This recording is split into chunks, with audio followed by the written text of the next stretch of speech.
I think we'll go ahead and start. Since y'all were on time, we shouldn't punish you for the lateness of others, right? Isn't that the way they do it? Thinking somebody was late?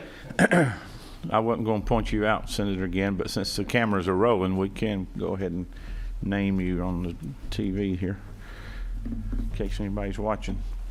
Thank you. Appreciate it. We have a lot of information to go over in a short time this morning, so we want to jump right in. And I believe we're going to start with the Department of Driver Services. They've asked to go first. They have some board meetings to attend to. So, Commissioner, would you like to come up and begin? Yes, sir. Would you like me to be here? You can, whatever's good for you. If you'll talk less time up there, let's just stay right there. If you get too comfortable here, you want to go into a long spreadsheet or something. Right here. All right. We have a presentation for you, Mr. Which one Chairman, says? members of the committee. This one? Hopefully you have that, and you can refer to it as we go through the presentation, and we'll certainly speak to. Tap on your mic for a second. And okay, and we will we'll speak to the tracking document as we go through the presentation. First, on the list of the slide deck, you'll see an update that we wanted to provide the committee in reference to the Drives project. This is one of the biggest projects I think our department has undertaken in its existence, where we were able to transform our back-end system to another platform, and we have successfully done that. And I like to commend the staff at DDS because we did it on time and we did it under budget. So we're really appreciative of the work that's been done. We have a very robust system now that will take us through the 21st century. We went live on January 18th, and if you were to refer to slide 3, you'll see that we've been able to successfully handle more than 340,000 customers who have come in since January 18th on the new system. And one of the things I like by looking at this sheet, you'll notice those the red numbers, which is the last or the first week in March. We're getting up to higher adoption, and we're getting more and more of our customers through, which is what I think we all want to see. And of course, that will allow for less constituent issues to appear for each of you. But we're very proud of the system that we've been able to implement. And I, again, just wanted to provide an update as we talk about the next line, which is a reference to tracking document 120.1 line item, which is to utilize savings from our mainframe to fund maintenance and operations for drives. So we were on a mainframe system. We converted from that system to a drives platform. So funds, are requesting just a yes to utilize the funds that were currently allocated or appropriated for our mainframe system to be used for our drive system. Next, speaking to line on the tracking document 120.2, this is probably the largest item that we'll speak to today, and it is in reference to increased base salaries to address high turnover and retain critical positions. The amount is $3.24,867. This for our agency is really appreciative of the House for this support. What I've provided to you is something that I don't think that most people are aware of, considering the importance of the jobs that our critical infrastructure driver examiners and some of those back office positions do. The starting salary for a driver examiner is $22,695. So if you're in Metro Atlanta and you make that, that's roughly $10.91 an hour. My general counsel's son works at Walmart stocking shelves, and he started as a 17-year-old at $11 an hour. It's very, very hard for us to get quality staff who can then come in and perform these jobs. We are seeking assistance and trying to improve the higher turnover rate, and I'll get to those rates in just a minute. But these are very much essential workers. Unlike many, they have to work inside the centers. They had about a 10-day break before they were back in offices. From April 1st through now, they have continued to work serving customers, and I'll speak to the number of people that they've been able to serve. But like those examiners out in centers, we also have back office positions that are just as important. And these folks, if you look at the records management list, start at $20,440, which is equivalent to $9.83 per hour. The importance of them can't be understated from the standpoint of they drive safety. If, for example, a medical card doesn't get onto a commercial driver's record, that driver happens to be driving should be out of service. These are the folks who ensures that record is maintained properly, and certainly, again, they are essential. They're not just driver examiners and back office workers. They're really identity managers and the backbone of the processes that we use and rely on to issue state credentials. And we all know the importance of state issued credentials and their use well beyond the driving population. Certainly, I have also listed on slide 6 other key frontline positions like our contact center. Again, started at $20,472, and I'll speak specifically to what the challenges of these representatives and our staff are facing. So moving on to slide 7, I have provided some information relative to our turnover. For FY20, that's 71% turnover rate for the driver examiner. As you can see, it's higher than it was, which was very high in 19 and 18 at 66% and 60%.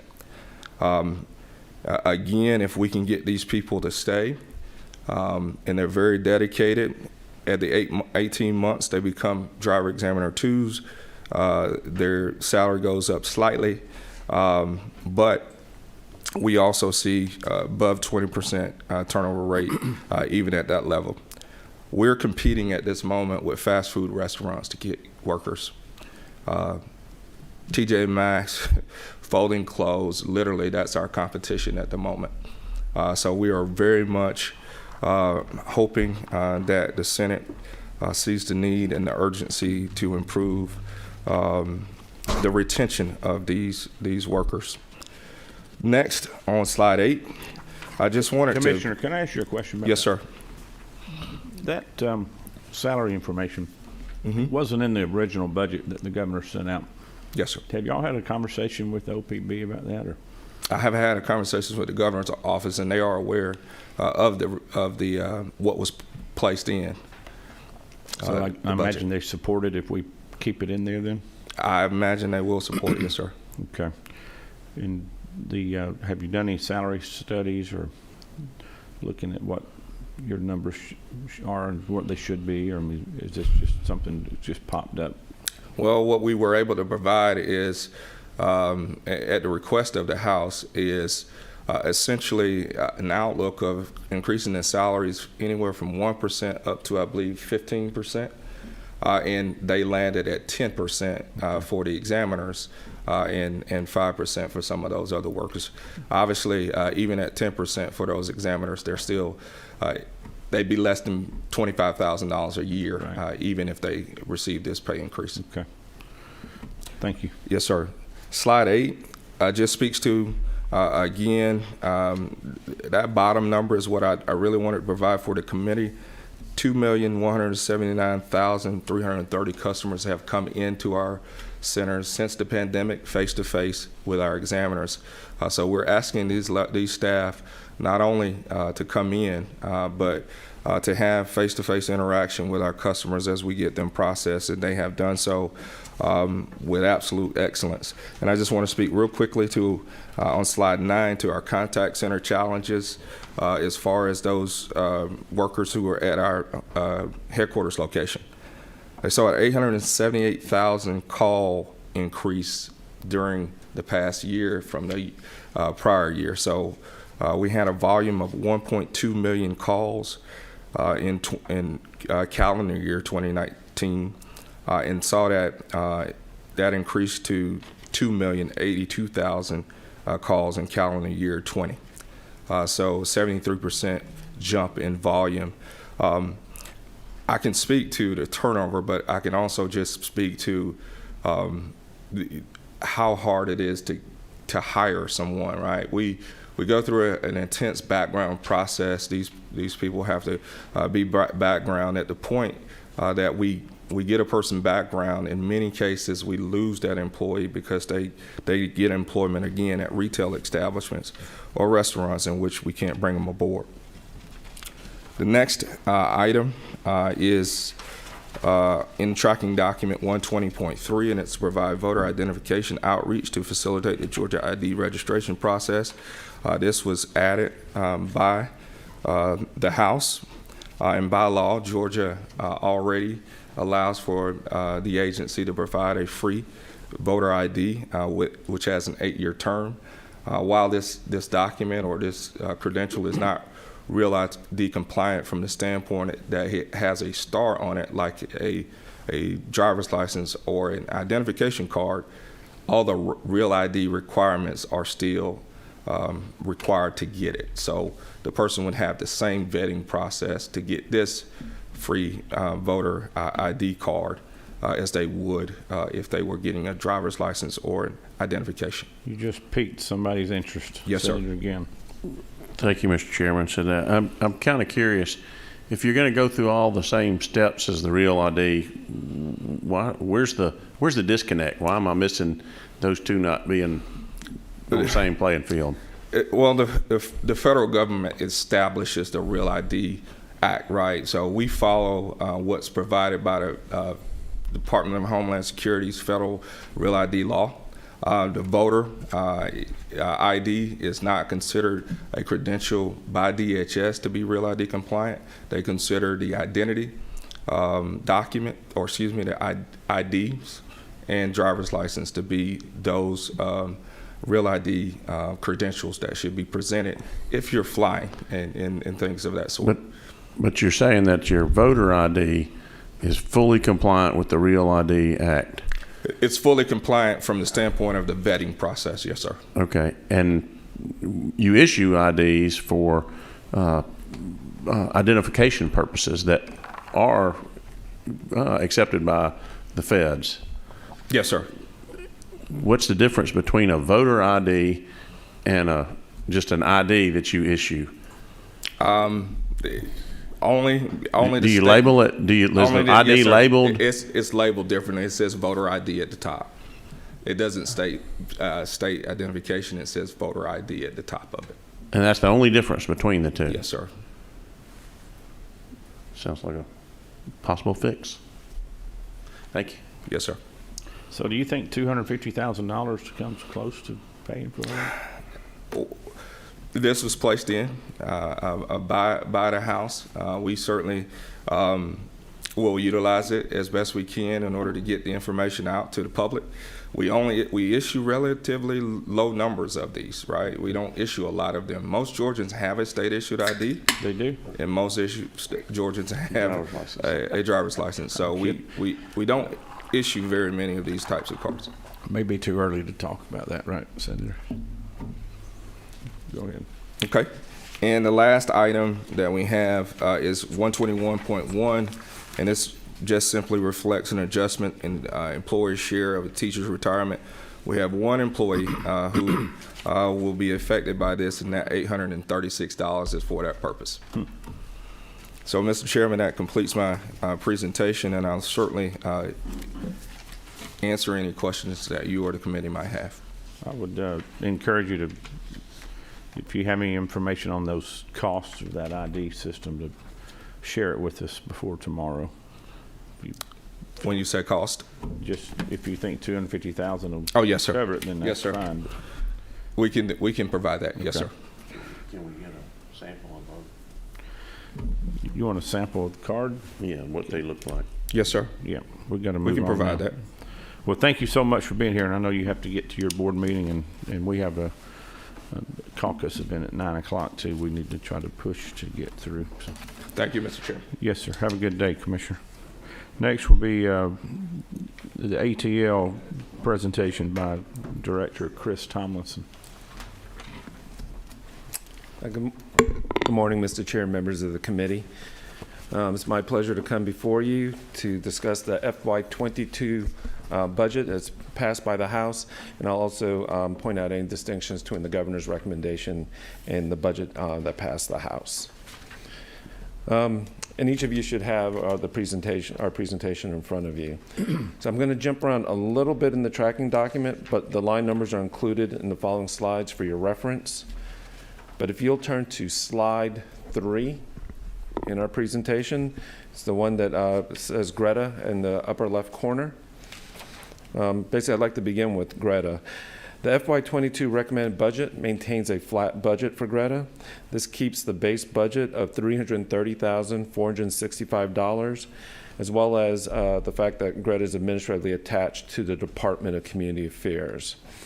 Like in the amended FY21 budget, you'll also see a change in Greta's purpose statement. This is related to the express service moving out of Greta into the ATL.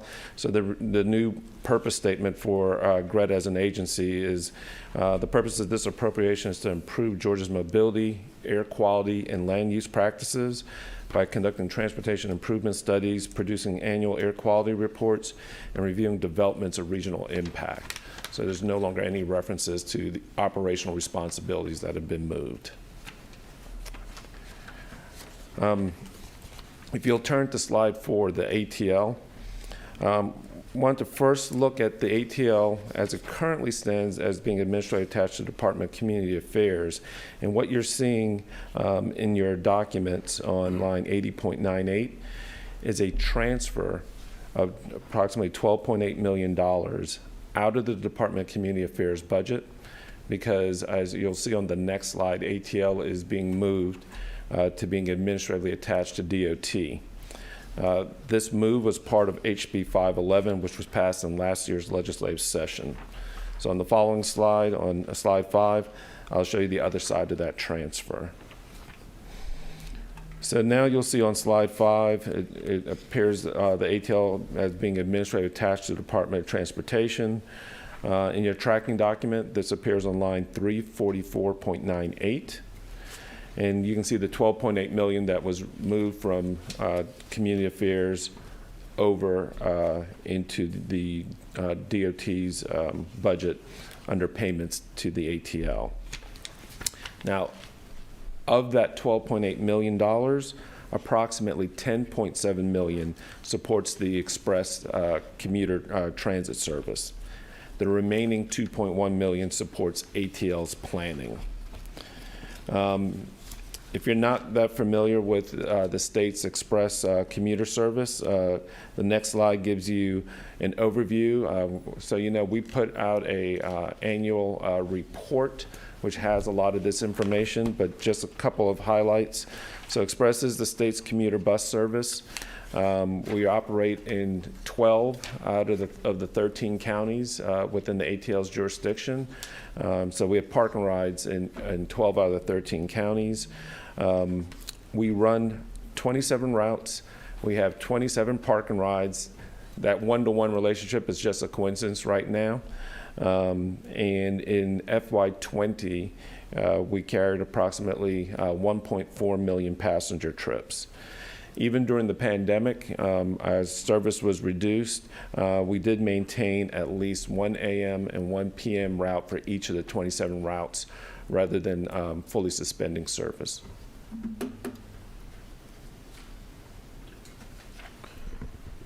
You have a question? Senator Gann.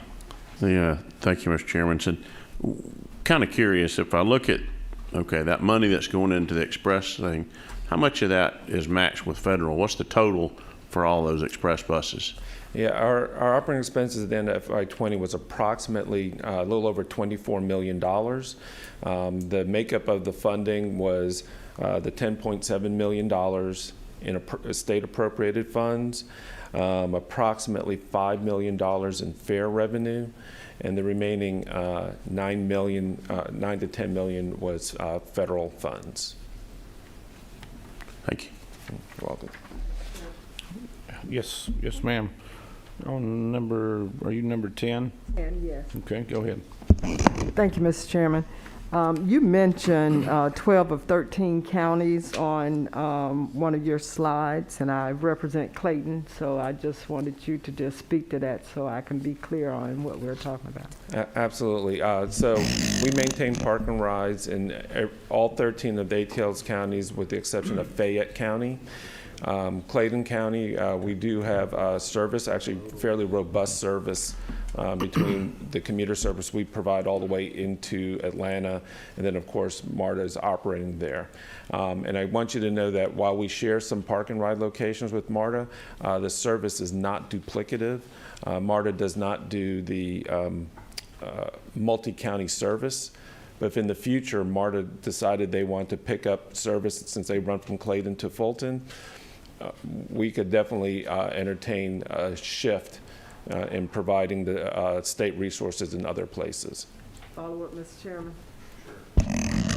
You mentioned Fayette. Expound on that, please. Yes, Fayette County, we do have customers from Fayette. In fact, even though we operate out of 12 counties, we draw ridership from 40 counties, including Fayette. Fayette historically has not been interested in having park and ride or direct service. Like I said, we still provide service to those customers from time to time. It has raised some concerns because the park and rides in other counties, Clayton, or one in Union City, sees a large number of Fayette license plates. Right. And so that has been a ongoing local concern, is how I'll put it. Thank you for that. I do represent both Clayton and Fayette, and that's one of the reasons I wanted it spelled out so that we would be clear and on the record.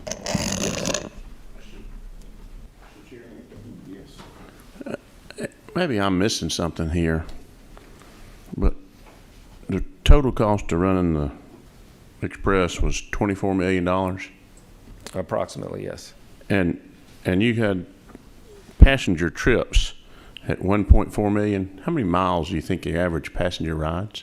Average trip is approximately 26 miles. Okay. Well, you're about 50 cents a mile, said the for your passenger trips. Said the how would you compete with Uber? I think if I'm just doing my math in my head, right? I think that's about. I'll let somebody else do the math, but. Well, we sell our single ride trips are either $3 or if you're at our further out locations, $4. We sell a monthly pass at it's about $100. I don't remember the exact amount. So, especially when you're buying in bulk, I think we compete pretty well with Uber and Lyft in terms of value.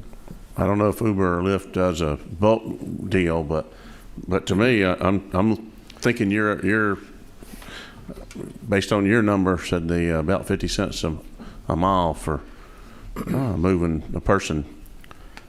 I haven't done the math, but I'd love to let you do that and get back to me. Okay. Senator, again, I took Uber yesterday at 5:45 and it was $32 to go about 5 miles. So I think his fees are much better than that. So, I'm not a big Uber user, but well, timing's everything, isn't it? Yeah, keep moving. Okay. but happy to get that information back to you. Last but certainly not least, if you turn to slide 7, is the State Road and Tollway Authority budget.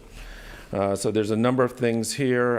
There are recommendations on the next 2 pages, but starting on page 7 are the recommendations that also appeared in the governor's original recommended budget. So first, you'll see a large reduction in debt service payments for FY 2022. This is due to the payoff of GRB, or Guaranteed Revenue Bond, and Garvey debt that was originally issued in the period of 2011 to 2017. Second, you'll see an increase for Debt Service Reserve Fund for what we're calling the Financing Strategy for Tolling Resilience, or FSTR plan. This is a one-time appropriation of $38.8 million that allows CERTA to hold the necessary reserve funds to then enter into a guaranteed revenue bond, which will allow CERTA and the state to refinance our existing debt using historically low interest rates, and also puts us in a position to issue new money or new funds in support of the MMIP program.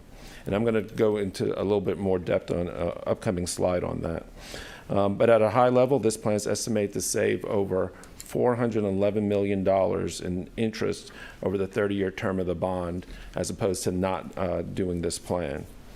And lastly, what you'll see is the removal of what we know as 10 for 10, but it was a plan where the Department of Transportation was transferring $10 million a year for a 10-year period, which was to support the ramp-up periods for the toll roads on I-75 South, I-85's extension, and Northwest Corridor. With FSTR, we're able to do away with that 10 for 10 much earlier. And again, I'll speak to that a little bit more in a moment. If you go to the next slide, on slide 8, you'll see the additional recommendations that appeared in the FY22 budget as passed by the House. So in your tracking document, line 345.4 highlights an increase for GTIB, which restores the base appropriation for the infrastructure bank. This program received a one-time reduction in the FY 2021 budget due to decreased revenue projections associated with the pandemic. This appropriation would restore funds to the FY 2020 base amount. The second change you see at 345.5 shows an increase to motor fuel funds to facilitate Garvey debt payments associated with the December 2020 sale of Garvey bonds, which are also in support of the state, or GDOT's, major mobility investment program. If you turn to slide 9, we provided a lot of additional background information on the FSTR, or toll refinancing plan. So I'll just hit a couple of highlights in the interest of time.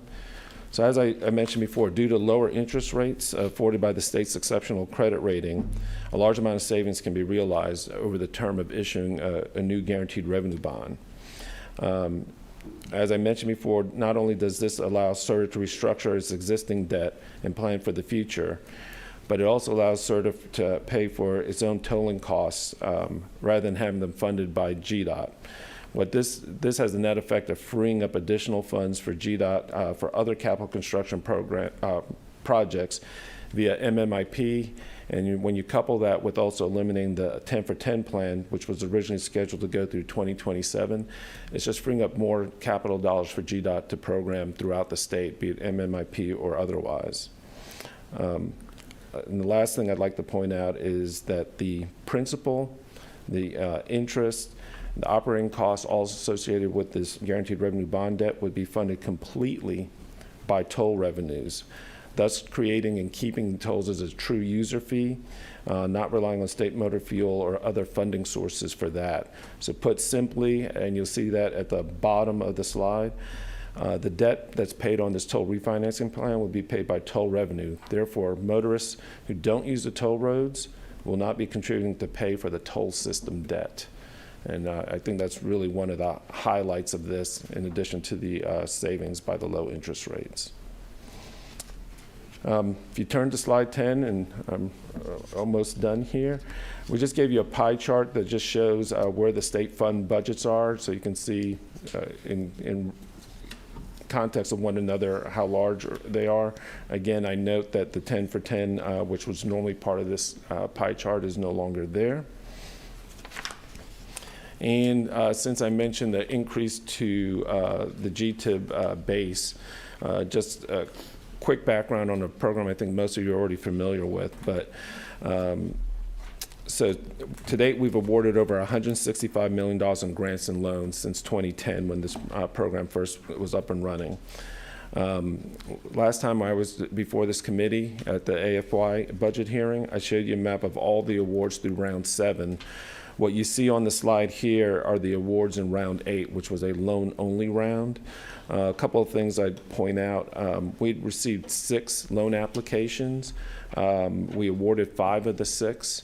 You'll notice that 3 of the 5 awards were outside of Metro Atlanta, something that we've been trying to encourage and promote. These were awarded on February 25th. So hopefully with the favorable approval of this committee and the General Assembly, a restoration to the normal base, which is just at approximately just under $13 million, we'll be able to continue this popular program of issuing grants and loans to support transportation projects. And my last slide, can't ever get up here without talking about Peach Pass. I've mentioned MMIP a couple of times. On slide 12, you have on the right side just a tail of the tape. We have over 500,000 active accounts. Over 1.2 million vehicles actually have active Peach Passes. And in FY20, we had over 20 million trips on the 4 roadways. What you see in green on the slide are the projects that represent MMIP that I'm sure Commissioner McMurray will speak to, but a large part of what we do is working with them to gear up for that program. And on the next slide, we are venturing into some other services to further enhance the customer experience for Peach Pass. We've entered into a partnership with Hartsfield-Jackson Airport, their latest parking deck. By this summer, if you have a Peach Pass, you'll be able to drive in, park, return from your trip, drive out. You'll see the parking charges show up on your Peach Pass, and the charge will automatically go to the credit card associated with the Peach Pass account. No tickets, no credit card to pull or anything. And Question on that. yes. So if I have a parking pass for the airport, or I intend to pay for it from some other means other than the Peach Pass, but I have a Peach Pass sticker on my window, how do I keep that from charging it? So in the mobile app, it's on mine. It's not on the one you have yet, but there's a one-touch button to opt in or opt out of the program. Okay. If you forget to do that, which is probably likely going to happen to people, when you drive in, they're adding a sign to let you know that it was charging to your Peach Pass. And before you leave, and you can wait till you return from the trip, there are ways you can opt out at the kiosk. But it'll be up to the driver to opt in and out? Correct. You can totally opt out of the program altogether. Gotcha. Or opt in, because we do anticipate there will be other venues that are interested in this. Because of the 1.2 million vehicles, we've received calls from parks such as Stone Mountain Park to as far as Port Canaveral, the cruise line ports in Florida are interested, because outside of Florida plates, Georgia plates are the first ones they see for long-term parking. So, Wow, good. and we're also in the process by the end of this year of integrating our system with Easy Pass, which is the predominant system in the Northeast, and goes 17 states, going as far west as Illinois. We'll probably end up having to issue another type of pass. We can read all of the predominant passes in the country. We have newer equipment. They can't read ours yet, so we may have to issue another type of transponder, but people will have the option if they drive anywhere up and down the eastern seaboard by the end of this year to pay out of one account. What do you think with all the money sitting in there? I was curious, and I think about 1.2 million people having a Peach Pass. You know, I don't know what the average account is banked on the Peach Pass, but that's a pretty good chunk of change. If everybody's got $100 on an account, Average balance in a Peach Pass account is $20, but it's still that's the prepaid balance. It works just like if you maybe had a Starbucks card. When the balance gets below $10, it automatically charges the credit card another $20. Is that all Yes, sir. you have? So let's talk about the Marta project a little bit. What can you tell us? Are you engaged with that? Yes. So you're referring to the project to provide Microsoft and provide $6 million. Honestly, for us, it is a perfect example of how both transit can be connected to and support economic growth and economic impact. In the ATLs, each year the ATL presents a list of projects for the state to consider funding. The language primarily focused on bonds, but one of the 9 projects that were on this year's list was the station rehab program at Marta, of which this one project is one. So we think we're supportive. okay. And what about in Athens? I see you're going to refurbish them. Is it a bus station or? Yeah, I'm not familiar with the details of the Athens project. It is outside of the ATL's 13 counties. Obviously, we have relationships with Athens, but I just don't know the details on that Okay. one. Good deal. Any other questions from anyone? Thank you, Chris. We appreciate you being here. Thank you, Mr. Chairman, members of the All right. committee. And Senator, again, I'll get back with you on that detail. Thank you. All right, let's see who we have next. I guess we can go to driver services or Governor's Office Highway Safety.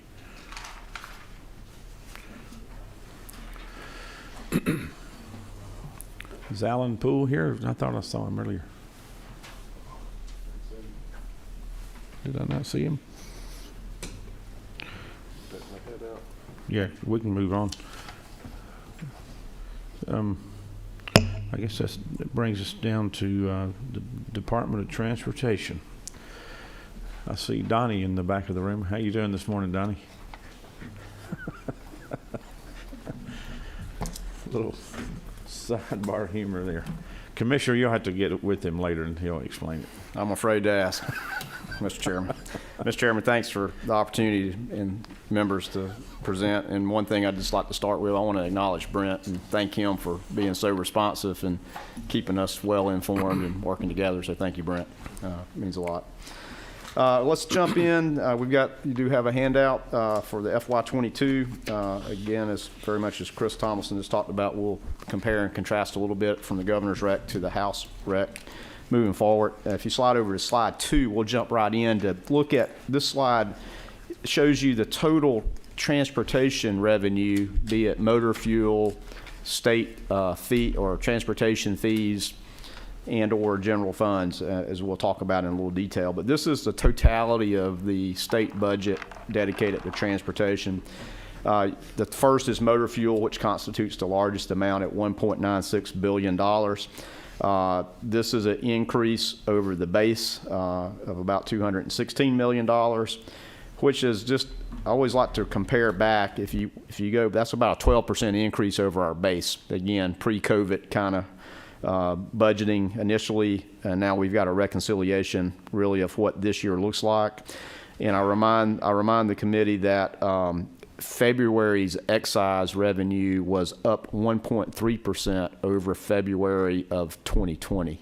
So we're still seeing consumption to be about the same. Now, obviously next month we'll see even a higher percent comparison because of how much traffic dropped due to COVID in March. So we'll see how those numbers turn out. But again, a positive trend in consumption of motor fuel. The next part of that table is the non-excise, which constitutes state general funds, transportation fees, and rideshare fees. And that's the difference from what I showed you previously when we presented FY22 Governor's Rec is the difference in adding in the rideshare fee, which is about $7.6 million. And I'll get into that in a little more detail. And you just had some questioning for Chris about that. So again, I like just to show the totality. Chris talked about the ATL being attached now administratively to the Department of Transportation. You can see a deduct and an add back. And also you can see the $330,000 of transportation fees going away from GDOT's budget over to DCA to fund the Georgia Regional Transportation Authority. So on the next slide is allocations of grouping together of allocation of our budget programs. We always like to show this to sort of show you where the dollars are actually going. The largest stack there is capital projects, which consist of our 3 budget programs: capital construction, capital maintenance, and local roads administration. Constitutes about 46% of the budget, so the largest share. The next bar there is general operations, which is 5 budget programs, which is construction administration, departmental administration, data collections, planning, and traffic management. So this is the operations, what it takes to basically get everything ready to administer work. Next is LMIG, Local Maintenance Improvement Grant, at 10% of the excise rate. Routine maintenance, next largest bucket at 21%. CERTA, who just presented, represents 4% of the budget. Intermodal is at 1% of the budget. Geo Bond Debt Service is about 7%. And now having payments to ATL, that's about 1% of the overall budget. So just again, a representative way to sort of look at the budget in a little different way. On the next slide, we'll get into sort of the House changes here that came from the governor's rec to the change.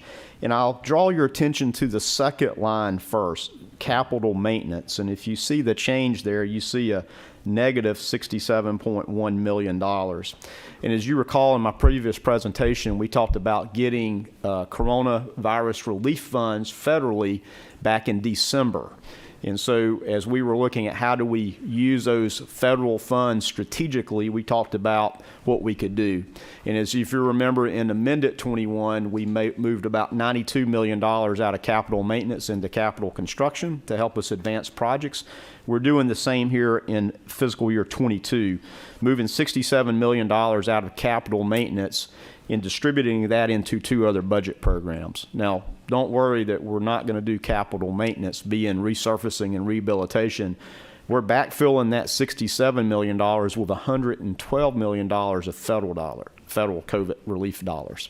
So this is just the strategy to use those dollars on the capital maintenance projects, which are a lot easier to deliver through the federal process than the capital projects. So where the $67.1 million goes is 58.2 of it goes up into the capital construction, that first line there, which again will help us deliver more projects, more capital projects, bigger projects that will have longevity of work, being 2 or 3 year construction projects. So we're very excited about that.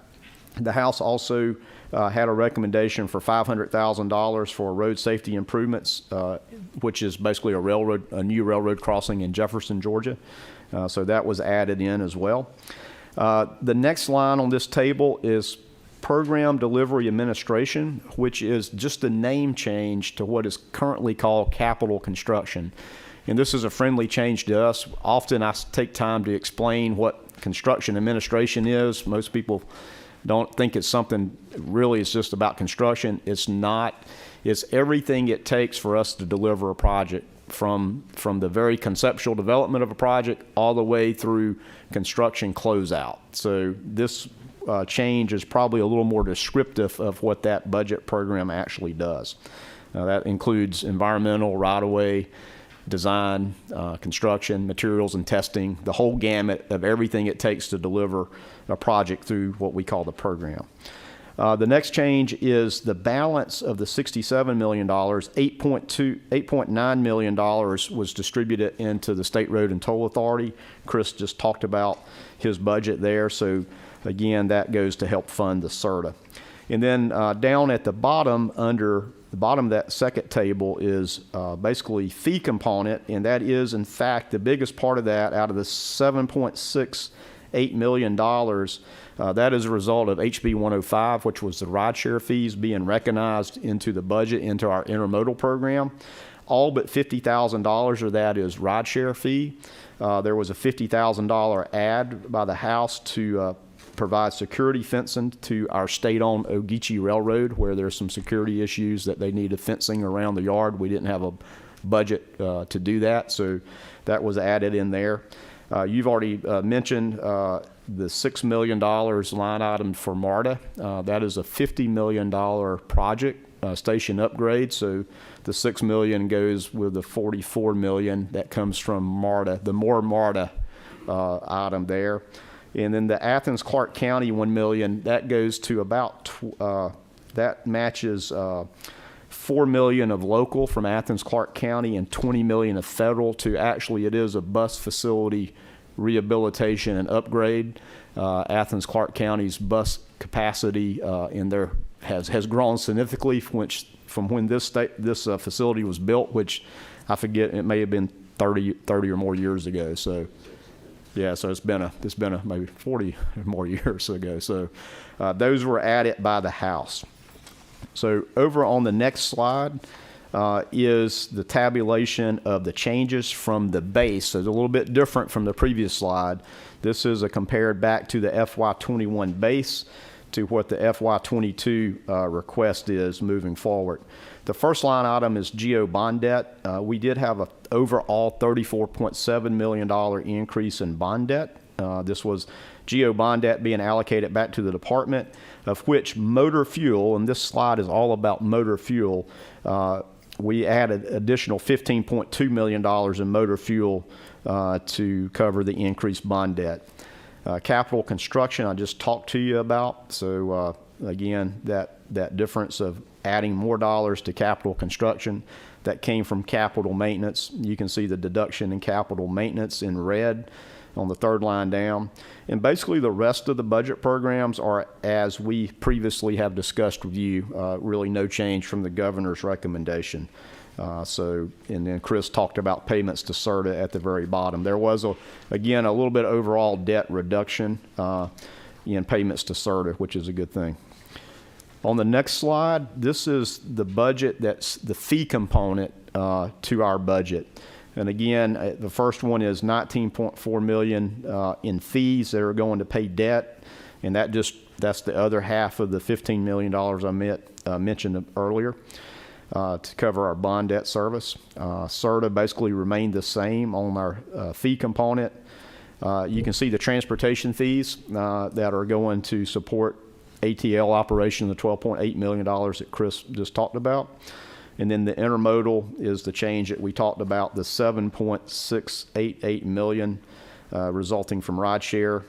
And they're included in the $7.688 million was an additional $50,000 of state general funds for that rail security fencing. The next slide is just a reminder of the bonds that are in FY22, $100 million.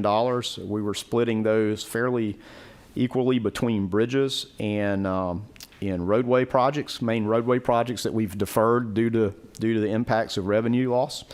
12 bridge replacements in 11 counties, in Evans County, Webster County, Sumter, Spalding, 2 in Madison, Macon, Chattooga, Elbert, Floyd, and Jefferson.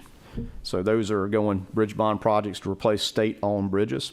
And then we had 4 capacity-adding projects, State Route 9 in Forsyth County, State Route 20 in Henry County, US 441 in Washington County, and US 27 in Troup County.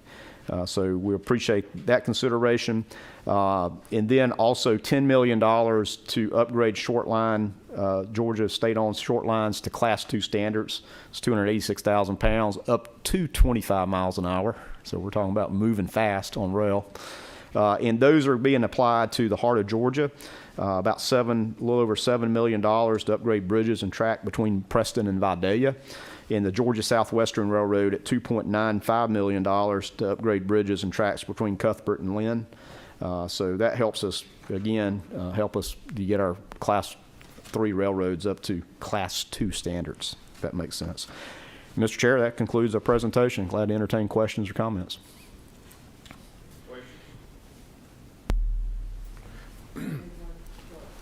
Yes, ma'am. I guess 10, 12 years ago, I was hearing we can't build our way out of our congestion. It looks like we found a way. Well, I would disagree with that philosophy. I think job security is good, and congestion is sort of relative. So some of these projects we're talking about are freight driven, so it's capacity adding for freight. But then in Metro Atlanta, we're still using express lanes to help manage congestion. Congestion will be back. We're seeing those numbers come back. And in fact, INRIX yesterday put out a report that Atlanta, I think, moved to 22nd, from 10th to 22nd, but that was all COVID related. And I think their final little blurb was, don't worry, congestion will be back. And we're seeing those traffic volumes come back, especially in the afternoons now. And you all probably have experienced that trying to get out of here.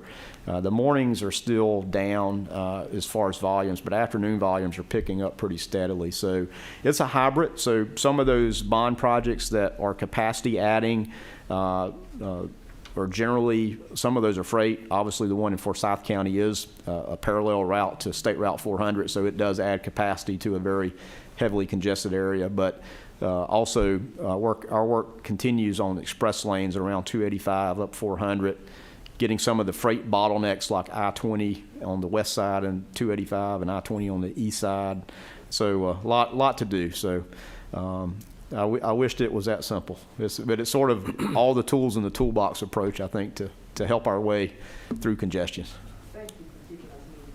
Thanks, Senator C. Commissioner, can you go to line 333.3? It's about the broadband language that's in the budget. Sure. Can you tell the committee about that and what your vision is for that? Sure. This is a new program created from our planning director, Janine Miller, and it's a focus of how we can continue to use technology along our corridors, particularly broadband for transportation purposes. And I need to make that distinction, obviously using motor fuel dollars or matched federal transportation dollars. There has to be a transportation benefit. So often, and I was just on a call yesterday with the Eastern Seaboard states, that we don't have cameras or data sensors, especially in rural Georgia. And so there's opportunities to put in that technology, which is the backbone is broadband, such that we have good traffic information. And I'll tell you the example that is really resonates and hit home to me was with Hurricane Michael. When we had evacuations from southwest Georgia and people moving, especially on the arterials and non-interstate, and even along the interstates, there's a lot of areas we don't have coverage. So we don't know what's going on. And to try to manage traffic and be responsive, especially for crashes and the like, in those emergency situations, there's a real need to continue to find ways to deploy technology that helps us in traffic management and operations. But hopefully there's a secondary benefit as well, is if we can get that sort of backbone in, that potentially the private sector can springboard off of that to help with unserved areas. So that's sort of the general nutshell of what that is. So again, there's a lot of opportunity there with innovation that can, I think, can help Georgia, help Georgians from a safety point of view, from transportation, but also maybe help support, getting some of these unserved areas served. So you see this being utilized by the private internet providers in those areas? It's a possibility to do so. And who would own that? Would that be GDOT It would be state-owned. asset? Okay. So it goes at along least with- the trunk line or the conduit. Right. But again, if you can have the opportunity to get some of that in place, then that may help incite people to serve unserved areas. This is pretty similar to what you and I talked about, 3 years ago? We were, and you Right. pushed out a RFP or, That's correct. and is this a result of that work that you did? Or? It's a similar approach, a little different, but a similar approach, again, with our vision of traffic management and operations, but how can we benefit Georgia as well, not just be solely focused on that. So we feel like this is probably a good venture into a public-private partnership that's a little different angle than we previously had proposed and went through a procurement process that ultimately was not successful. So again, and then there's just other things too. Some conscious decisions that we may start making of just plowing in that conduit whenever we do a project in a rural area. Go ahead and get in pieces and parts. It becomes like a puzzle, if you will. You start putting puzzle pieces down, but every puzzle piece you put down, you get closer to success of completing a puzzle. So this is not the $10 million that the governor mentions about putting in the budget for rural broadband. No, this is separate and apart. And $4 million of this is federal money. Where does that come from? It will come from our federal fund sources, which generally would be two fund sources, STPGG, which is State Transportation Plan Block Grant, which is affectionately known as Z230 federal funds, and also Z233, which is a population under 50,000 federal fund source.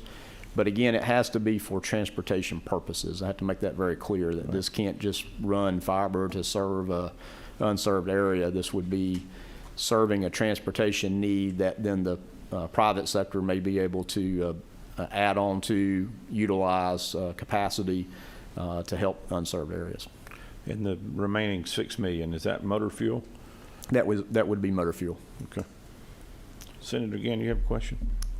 Yes, sir. Thank you, Mr. Chairman. Said the Commissioner, I applaud you for moving that along in there. Said one of the things, most of this, will it be going down interstate right-of-ways or state highway right-of-way? Which one of those you see most of this work going into? I believe this is really intended more for state highway right-of-way, not interstate. Again, we have some opportunities probably in our capital projects on interstates to go ahead and utilize federal and state in a different way. This is really more focused in the more rural areas on the, maybe a 2-lane or a 4-lane, but not an interstate. One of the things that when I look at this, and I think Senator C had alluded to the lack of congestion that we have right now. And I think we found out with the pandemic that, hey, if you can stay home and work the information superhighway instead of necessarily our right-of-ways, it's a safer trip for anybody that's in there. And so for me, I applaud you for getting a good start here. Said I want to see us continue that, but I think there's an opportunity to build a revenue driven formula for that. Said I think that from what I can see, the poll attachments got real popular in another committee that Senator Gooch and I, or Chairman Gooch and I, serve on, and there may be an opportunity there to work with our partners at DOT to help on that line. I agree. Again, I think there's potential public-private partnership opportunities there. One last question on that. Are you anticipating doing this as direct burial fiber, or is this going to be along the poles? I think that's to be determined, and it'd be, I'm sure, case by case. A few other states have been doing direct burial, though. Oh, yeah. Any other questions? All right. Good information. Thank you for being with us. Yes, sir. Thank you. Thank you all. Thank you all for all your hard work. And it looks like you may slip through the rest of the winter with no more snow, right? 80 degrees. March 19th was the blizzard. Yeah, let's not talk about that at this moment. March 19th in 1990. I just jinxed you, didn't I? Yeah, no, thank you. If And it the happens, race is this weekend. I'd like to come back to this committee and ask for more money. Race is coming up this weekend, so. Mr. Senator, if I may ask my good friend Commissioner Murray, I was a little bit late, I do apologize. Because on the west side, it's just terrible. He's right, it is. What's terrible? Congestion, we were just talking about it, so. Yeah, I don't think congestion's gone. I think it's back. So. Speaking of that, there's congestion now. Mr. Chair, I apologize, I was in the same mess in the west side as our good friend was. Oh, you've got syrup on your tie where you had breakfast. Commissioner, come on up. You're last but not least. Yeah. Mr. Chairman, thank you so much again. I do apologize. If I may approach to issue a couple of handouts. All right. It is 9:02, so we're gonna push this one as fast as we can. It probably won't take you but a couple of minutes anyway. No, sir, just a couple of minutes. Mr. Chairman, if you may, that handout I just gave you is so that you can sort of follow a little bit about what we're here for today, and that's to beg the indulgence of your committee I wanted to bring to your attention the 10% cut that the governor requested. We were obliged to do that, and we followed those instructions to the T. However, I think we were a little bit taken by surprise when we wind up with a 18.31% budget cut. If you look at line item 39.10 on the track sheet, you will see a total of $3,424,000. Hold on one second till we find it.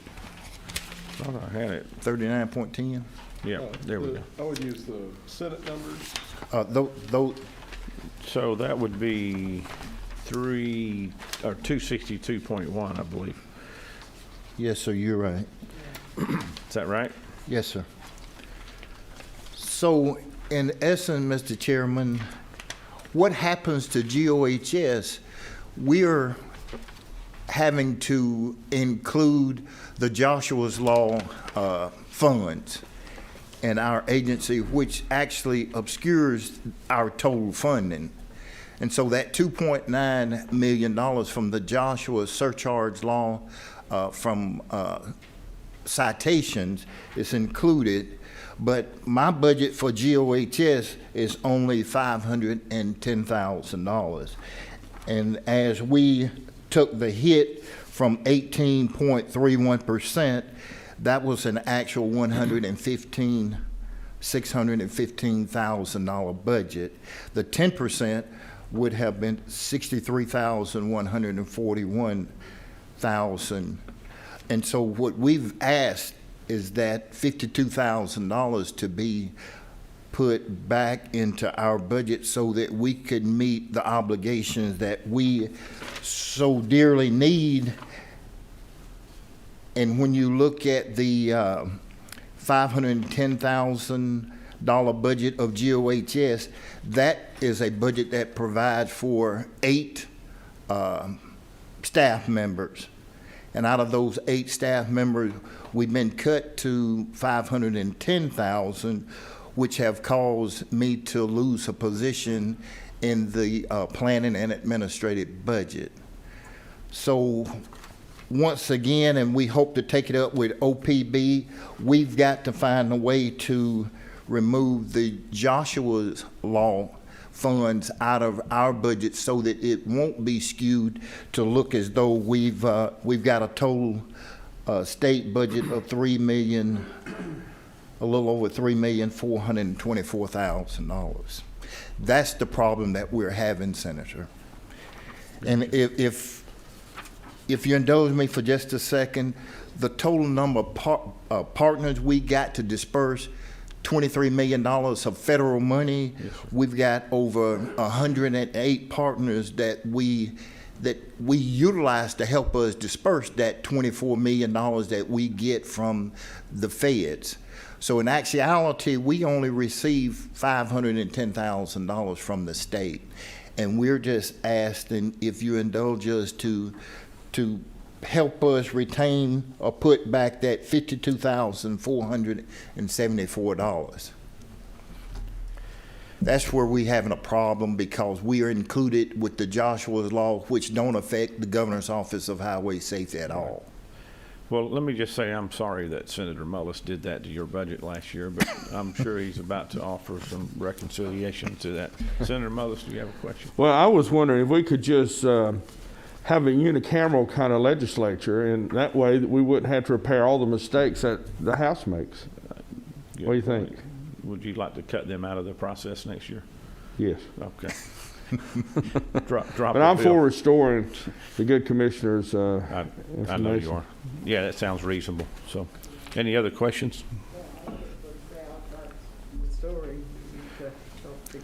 We'll take that under strong consideration. Mr. Chairman, committee, thank you so much. We appreciate all the help. Again, his dispersing $24 million, and we only have 28 staff members to do that. Right. If we did not use the support of other state agencies to do that, we couldn't get our job done. Well, thank you for what you're doing, and Yes, yes, sir. Thank you. Thank you, I sir. didn't see the mayor of Cleveland here this morning. Did you not bring him with you? No, he wasn't here. He was stuck in North Georgia. Oh, yeah. Thank you, sir. Thank you, sir. What's Josh's title for He's work? the director of drivers. Josh Turner. He's also the mayor of Cleveland now. Now, he needs to come and sing for us one day. Yes, Josh sir. Turner. Oh, Josh Turner, isn't it? Thank I bet he's never heard that before. y'all. Thank Appreciate you. it. Okay. Members, if you have any recommended changes or cuts, let me know. We've got a short fuse on this report that's got to get back. Is it tomorrow? Tomorrow. So if you have something you'd like to recommend, then we need to get it in today. I'd recommend putting his money back. Okay. I think everybody on the committee supports that too. So. All right, so I think we're finished. Everybody's got to get to their other meeting, so we are adjourned. Thank you, Mr. Mullis, for making it. It's okay. I hope that waffle was good.